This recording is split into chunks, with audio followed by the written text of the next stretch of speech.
Раз нас уже більше 30 людей, ще хтось підтягнеться із інших кімнат, так як у нас декілька кімнат паралельно, так виходить, існують.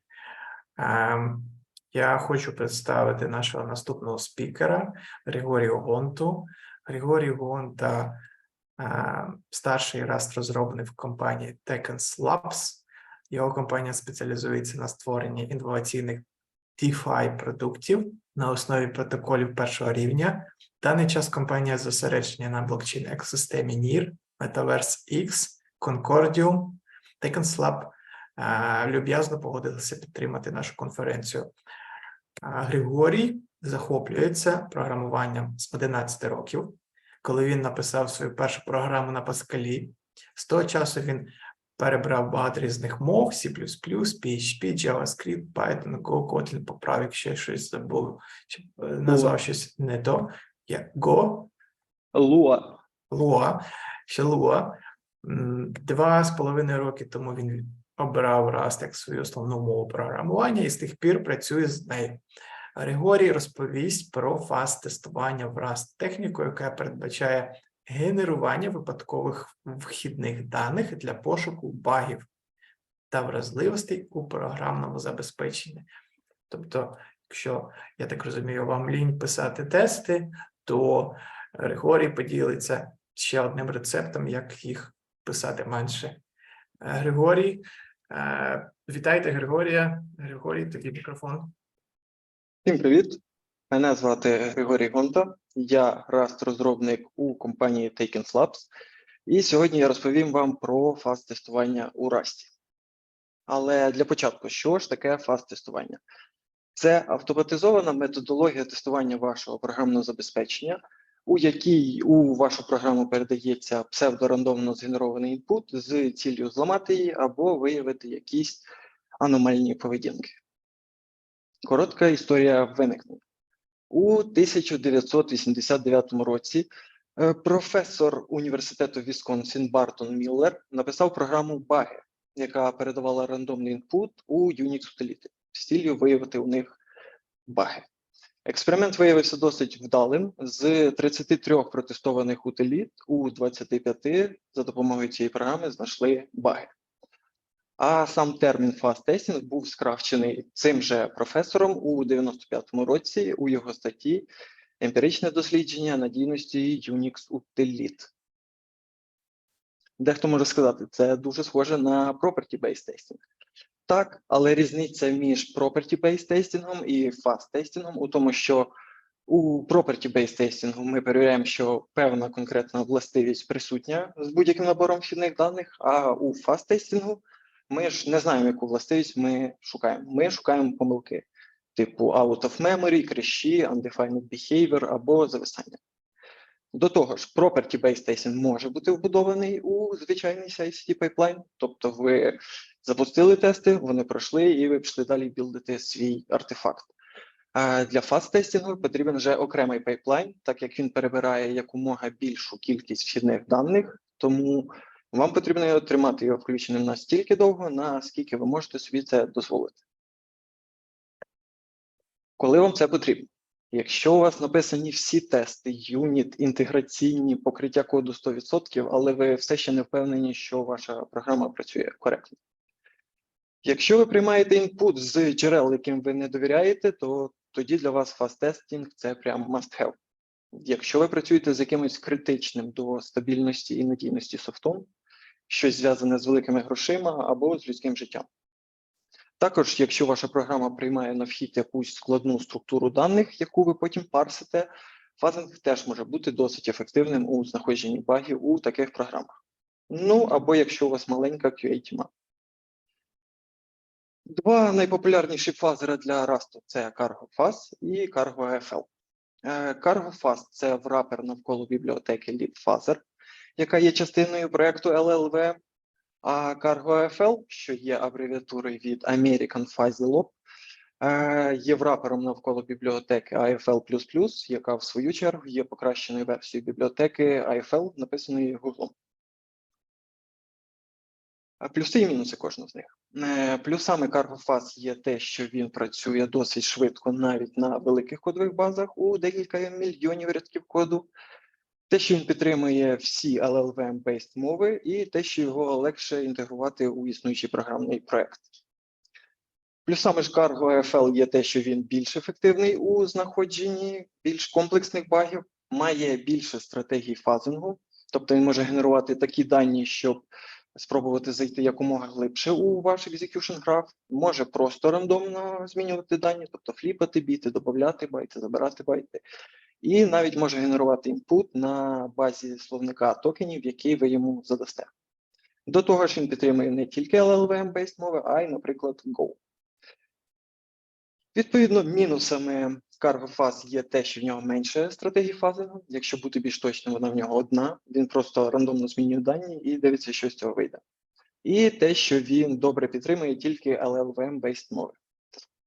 Мінусами ж CargoFL є те, що він може використовувати більше ресурсів під час роботи, і його складніше насетапити на початку, більше ручної роботи.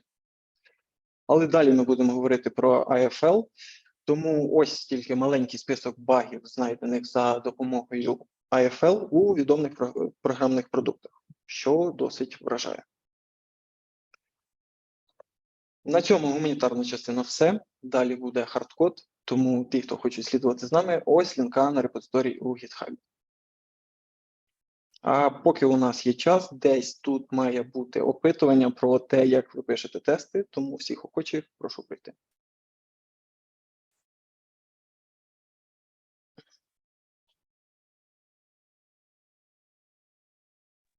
Запустили.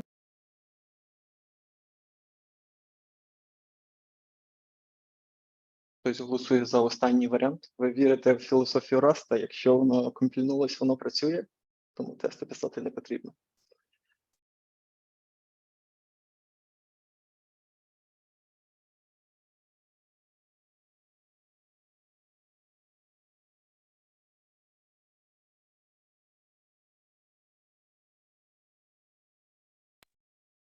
Григорій, ти можеш продовжувати, просто повернешся до результатів Так. трішки пізніше. Я бачу, фаст-тестінг майже ніхто не використовує, тому я думаю, вам буде це цікаво. Так. Ой-ой-ой. А як зробити так, щоб я не бачив цей пул? Здвинути в сторону. Закрити. Секунду, мене просто там закриває. Отже, переходимо далі. Етапи фаст-тестінгу. Перший – це створити фаст-таргет. Що це таке, розповім далі. Друге – задати початковий інпут.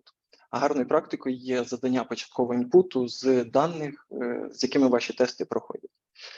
Далі потрібно запустити фазер і дати йому попрацювати до того часу, поки він не виявить якісь проблеми. Після цього зупинити його, проаналізувати його аутпут, підставити дані, згенеровані фазером у тести для того, щоб продебажити проблему, пофіксити її і, якщо необхідно, перейти до кроку 2. Отже, створення фаз-таргету. Фазити ми з вами сьогодні будемо не що інше, як дефолтний бібліотечний крейт, який створює для нас Cargo, а якщо бути більш точним, його функцію add. Як бачимо, Cargo згенерував для нас одразу тести. Ми можемо їх запустити і побачити, що тести проходять. Так як наша функція складається всього з одного рядка коду, то ми можемо сказати, що у нас покриття коду 100%. Але так як більшість програм не приймають на вхід дані у вигляді сирих байтів, тому нам потрібно зробити програму, яка буде трансформувати байти, згенеровані фазером, у валідний для нашої програми інпут. Для цього разу вже створюємо бінарний крейт, в якому у залежності додаємо бібліотеку AFL і бібліотеку, яку будемо тестувати. У моєму випадку це FuzzyFuzz. Так виглядає мейн нашого фаз-таргета.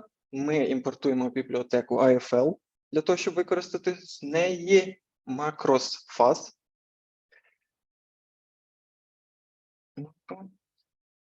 І саму бібліотеку, яку будемо тестувати. Як бачимо, у macros-fuzzer передає дані у вигляду слайсу байтів, Тому спочатку нам потрібно спробувати отримати з цього слайсу масив розміром 8 байтів, так як на моїй платформі розмір сайзу 8 байтів, після чого отримати з цих байтів значення типу usize і передати у нашу бібліотеку. Але так як перетворення байтів у нативні типи – це така досить проста механічна робота, ми можемо для цього використати бібліотеку Arbitrary, яка зробить це за нас. Вона підтримує всі прості примітивні типи Rust і навіть складніші колекції типу Vector чи HashMap. Після цього наш FastTarget виглядає ось так. Ми одразу можемо сказати фазеру, щоб він передавав нам дані у вигляді значень типу usize. Все, наш FastTarget готовий, тепер потрібно його збілдити. Для цього переходимо у директорію з FastTarget і за допомогою команди cargo flbuild білдимо його. Як бачимо, він збілдився. У директорії target debug лежить артефакт з ім'ям нашого бінарного крейту. Все, переходимо до наступного кроку. Задання початкового інпуту. Так як фазер генерує дані у вигляді байтів, то і початковий інпут нам потрібно задати у вигляді байтів. Для цього спочатку створюємо директорію з input-датою, у моєму випадку це in, переходимо в неї, і тепер нам потрібно створити файл з бінарними даними. Для цього можна використати різні термінальні утиліти або навіть Python, але так як це конференція по Rust, то ми використаємо Rust. А якщо бути більш точним, його інтерпретатор EVCXR, до речі, теж написаний Google. Тут все досить просто, створюємо файл з ім'ям A, у який записуємо двійку, серіалізовану у вигляді байтів. Все, переходимо до наступного кроку – запуск фазера. Робиться це за допомогою команди cargo AFL fast, яка приймає два обов'язкових аргументи. Це input директорію і output директорію, куди фазер буде зберігати цікавий знайдений input. S0 – це random seed, для того, щоб той, хто слідує з нами, отримав ті ж самі результати. І останній аргумент – це шлях до нашого fast target. Запускаємо. Ось так виглядає термінальний інтерфейс працюючого фазера. Тут багато цікавої інформації, але нас конкретно цікавлять дані, виділені червоним. Як бачимо, фазер знайшов 42 тисячі крешів і зберіг для нас один. Чому так? Тому що фазер аналізує роботу фаз-таргета і розуміє, що якщо з різними даними креш відбувся в одному і тому самому місці, то, скоріш за все, це одна і та сама проблема. Тому зберігає тільки перші знайдені дані, щоб не нагенерувати нам 42 тисячі тестів, які вказують на одну і ту саму проблему.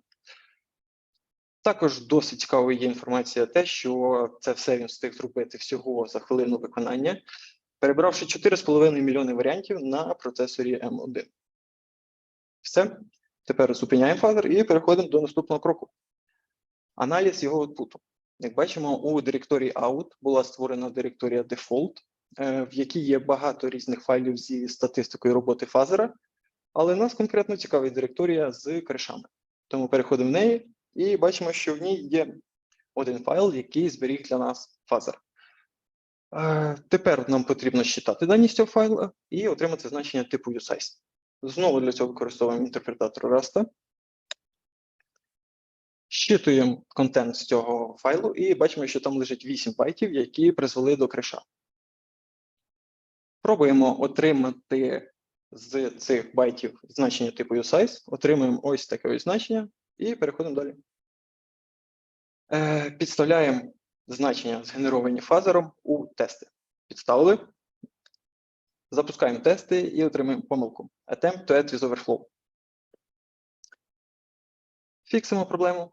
Для цього використовуємо saturating add, який не дозволяє сумі бути більше, ніж максимальне значення типу. Запускаємо тести і бачимо, що тести проходять. Ось так, за допомогою фазингу, ми знайшли і пофіксили багу у маленькій, простій бібліотеці, яка була ніби добре відтестована з 100% покриттям тестами. Але це тільки вершина айсбергу, так би мовити, Hello World у світі фазингу. Тому ось набір цікавих ресурсів про фаз-тестінг. Ось лінка на мій GitHub. Підписуйтесь, ставте зірки. Ось лінка на GitHub Taken Labs. Теж підписуйтесь, теж ставте зірки. Як сказав Константин, ми проект у сфері DeFi, тобто Decentralized Finance. Робимо свій DEX, тобто Decentralized Exchange. Наша філософія така, що DEX краще, ніж SEX, ну, тобто Centralized Exchange. Пишемо щось дуже схоже на Uniswap, тільки з блекджеком і більш ефективними комісіями. Проект називається VIAX, побудований на блокчейні NEAR. Тестнет уже в лайві, мейнет буде в лайві через 2-3 тижні максимум. Тому, якщо вам цікава ця сфера, і ви вважаєте себе досить потужним Rust-розробником, приходьте до нас, у нас гарно кормлять і весело. На цьому в мене все. Дякую за увагу. Дякую, Григорій. Маємо декілька запитань до тебе. Так. І близько 100 слухачів маємо зараз.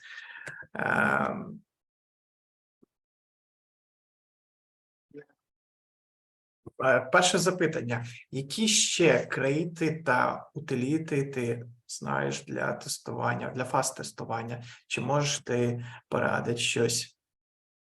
Ну, це такі два найпопулярніші. Є якийсь ще третій тер, до речі, написаний Гуглом HonkFast, здається, але не використовував його і нічого про нього не читав.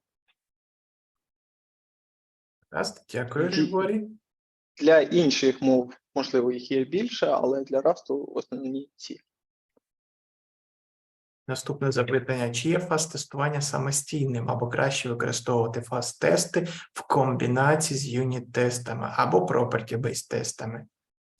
Ну, ми пробуємо покрити всі можливі кейси, які ми розуміємо руками, а ті, які ми не розуміємо, не покриваємо, для нас знаходить їх фазер, і ми після цього їх покриваємо. Тому це такий, так, для комплексного покриття.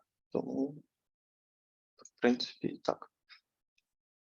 Тобто, я правильно розумію, якщо ви використовуєте фазінг, то цього недостатньо, потрібні ще звичайні юніт-тести. Ну, скоріш навпаки. Ні, взагалі, я думаю, можна спробувати одразу без тестів фазити, але ж ви будете знаходити якісь проблеми, після цього ви їх будете фіксити, і для цього, щоб підтвердити, що ви їх пофіксили, ви будете писати вже звичайні тести для регресії, як мінімум. Гаразд. Таке питання. Чи може фаз-генератор згенерувати юніт-тести автоматично? Ну, на Cargo AFL ні. Ми для цього написали свою тулзу, яка з бінарних даних, які згенерував фазер, створює для нас вже одразу растовський тест, і який ми комітимо і можемо запускати. Можливо, є вже якісь готові тулзи, але так як ми любимо Rust, ми пишемо все самі. Дякую, Григорій. Наступне питання від Олександра Михайленка. Фаз-тестінг використовується у вашій специфічній сфері чи ні? Так, звісно. Для нас це обов'язково, тому що ми працюємо з великими грошима. Тобто ви використовуєте цей вид тестування для підвищення надійності софта, який ви пишете? Максимальна стабільність смарт-контракту.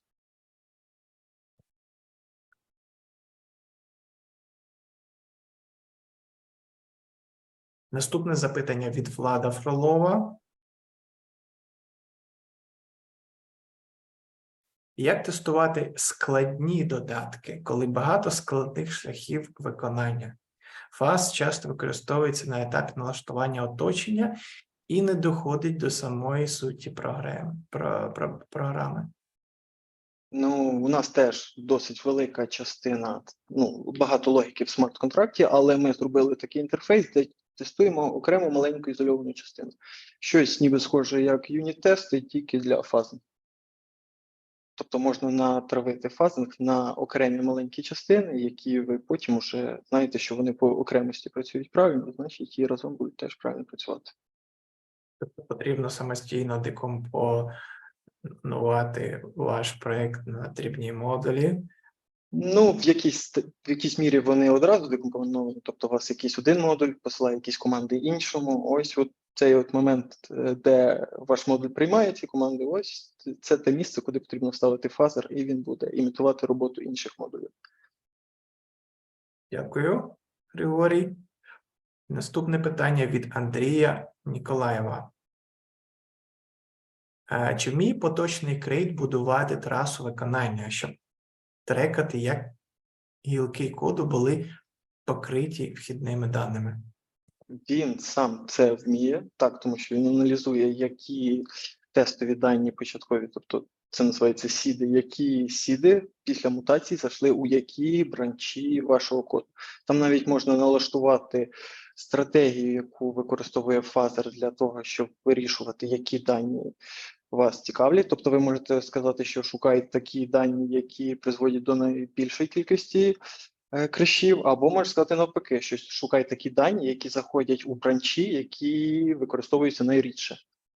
Сам граф чи графічно десь малює, не знаю, але під капотом він працює так. А чи можна отримати ці треки в якомусь вигляді? Особисто я не пробував, але думаю, якщо він їх генерує, то можливо якось їх можна з нього достати. Дякую.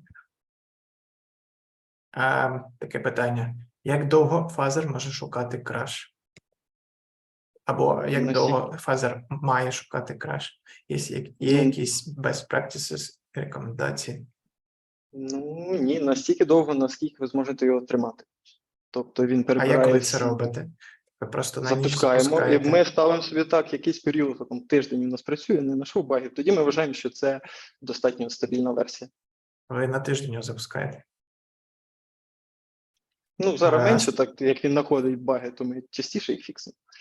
Але, в принципі, так. Чим довше, тим краще. Зрозумів.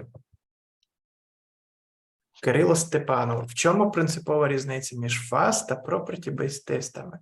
На перший погляд, і те, і інше виглядає як brute force інпуту даних. Це і є, ну, так, це є, по суті, брутфорсна генерація вхідних параметрів. Тільки так, як я і казав, що у property-based testing ви знаєте, що ви перевіряєте, яка property має бути. А у фазінгу ви не знаєте. Тобто там ви перевіряєте те, що ви знаєте, а тут ви шукаєте те, що ви не знаєте. Ну, ось так, поверхнева відповідь. Дякую, Григорій. Наступне запитання від Дмитра Криворучко. Виходить, що фаз-тестування знаходить пропущений corner case? Так, от для цього він і корисний. Те, що ви не підтестували руками, тому що десь не врахували такий execution flow або що з такими даними відбудуться ось такі якісь аномалії, це знаходить фазинг. Дякую, Григорій. Наступне запитання від Богдана Марта. Що таке AFL? Це раннер для фазера. Що саме це таке? Це швейцарський ніж для фазингу. Він і дані генерує, і мутує, і запускає, і аналізує. Тобто це такий прям комплексний проєкт. Просто в нього інтерфейс достатньо простий, Cargo FL, хоча там є, так як, наприклад, у Go є в його компіляторі велика кількість маленьких підпрограм, так же само і в цього AFL. Там є сам ранер, є мінімізатор кейсів і тому подібне. Тому це прям така величезна програма. Дякую, Григорій. Запитання від Влада Фролова. Як застосувати фазі тестування для асинхронних додатків?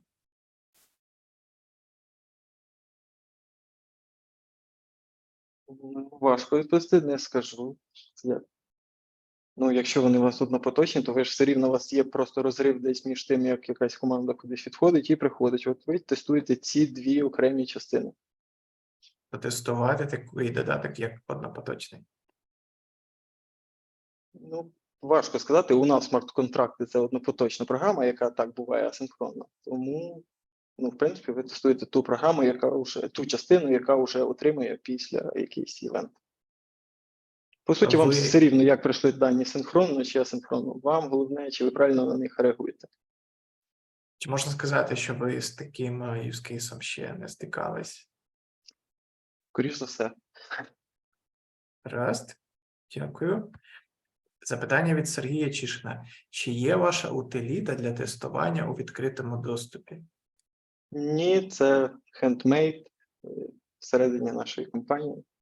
Ну, там утиліта досить проста, ми десеріалізуємо ті дані, які згенерував фазер, так само, як ми тільки що це зробили, і за допомогою Rust просто генеруємо текстовий файл, який вставляє спочатку ці дані, і далі запускає їх так само, як ми запускали тести.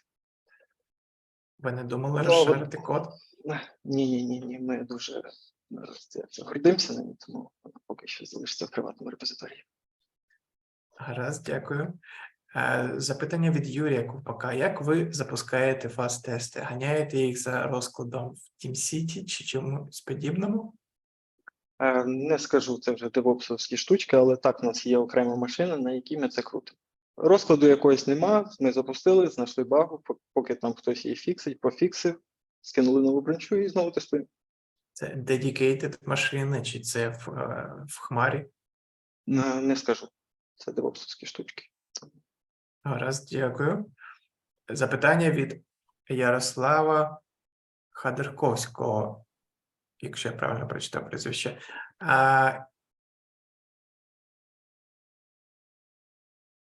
Ви використовуєте фазер над нативним бінарником чи над VASM білдом? Нативний. Якщо я правильно розумію. Ну так. Добре, дякую. Наступне запитання від Кирила Воронченко.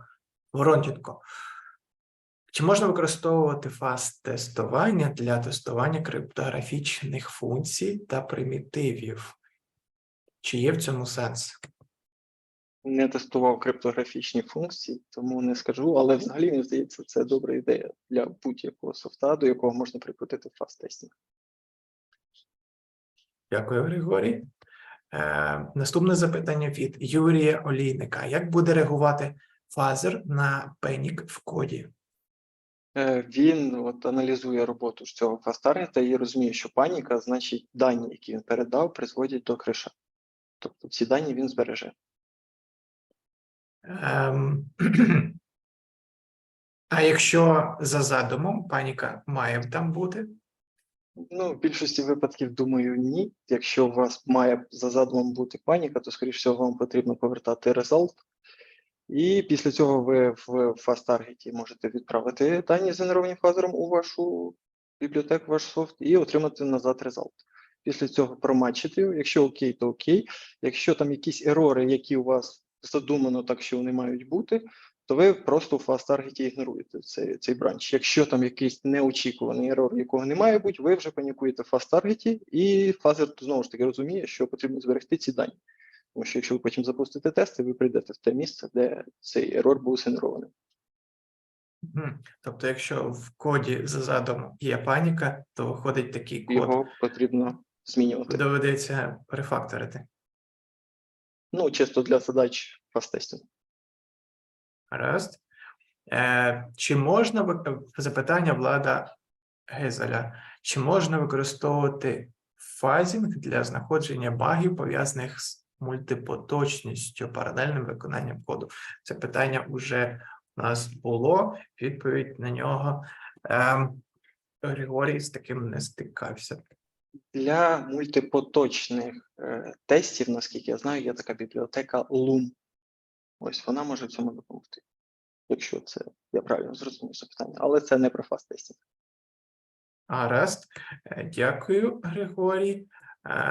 Ми відповіли на 17 запитань. В залі більше 80 учасників, слухачів. Якщо в когось є запитання, підніміть, будь ласка, руку. Я дам вам голос, і ви зможете його поставити Григорію особисто. Це ваша остання можливість поставити Григорію запитання особисто. І в нас є бажаючий Юрій Олійник. Так, доброго дня, мене чути? Привіт, Юрій. Так. Так, дивіться, таке питання. Я також займаюся розробкою смарт-контрактів на Нірі, і звичайна ситуація обробки якоїсь помилки є паніка. Відповідно, мене цікавить, тобто ви структуруєте і тестуєте код так, що у вас є якась внутрішня функція, наприклад, яка повертає result, а зовнішня буде обробляти цей result і викидати паніку. Я правильно розумію? Так, Ота, що внутрішня функція – це ваша функція, та, яку ви кудись деліверите, а зовнішня функція – це ось цей код, який був в FastTarget. Тобто ми передали наші бібліотеки дані і назад просто проігнорували, який там був інпут, тому що вона крешнулась прямо всередині.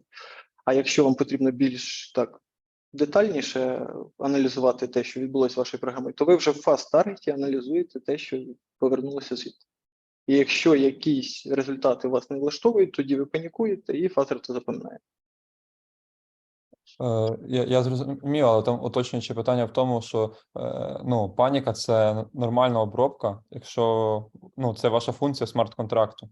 Це цілком нормальна ситуація панікувати, коли, наприклад, там користувач не має достатньо коштів і так далі.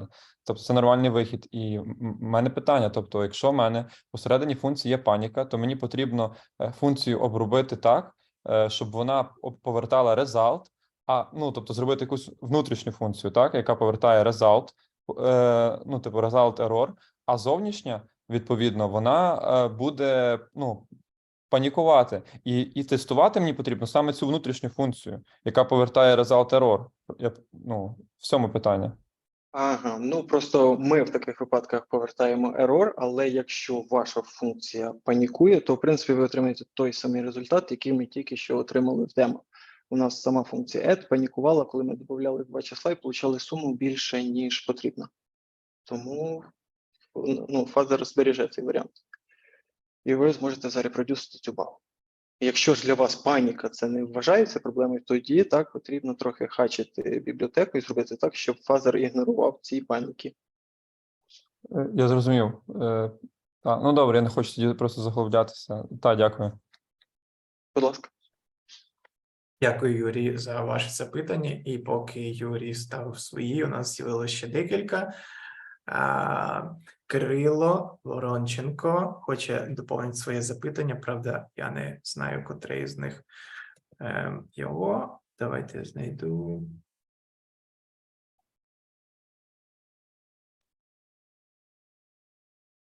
Знайшов.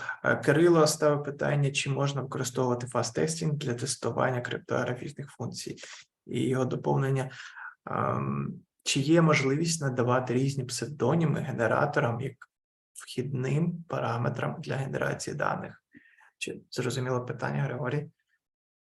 Ну, майже. Чи є можливість задання псевдонімів для чого? Чи є можливість надавати різні псевдорандомні генератори як вхідні параметри для генерації даних? Тобто змінити дефолтний рандом-генератор на якісь інші?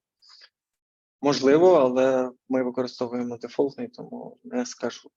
Я ж кажу, криптографічні функції не тестуємо. Тому немає досвіду в цьому.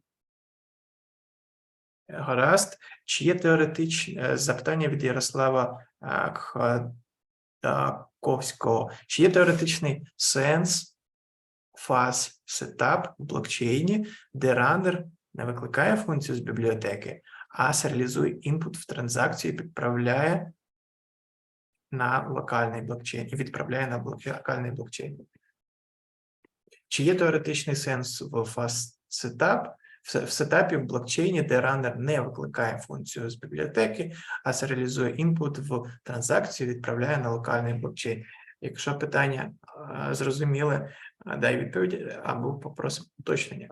Так, але я не зрозумів, який має бути результат. Тобто вам фазер згенерував дані, у вас з цих даних вийшла якась транзакція, і ви її відправили у блокчейн, навіть локально піднятий. Що ви очікуєте? Ярослав, А мене чутно? Так, вас Так. чути? Супер. Да, тобто питання про те, що фаз в тому сетапі, що ви кажете, він більше генерує такі маленькі, тестує маленькі функції. А моє питання, чи можна цей сетап розширити, щоб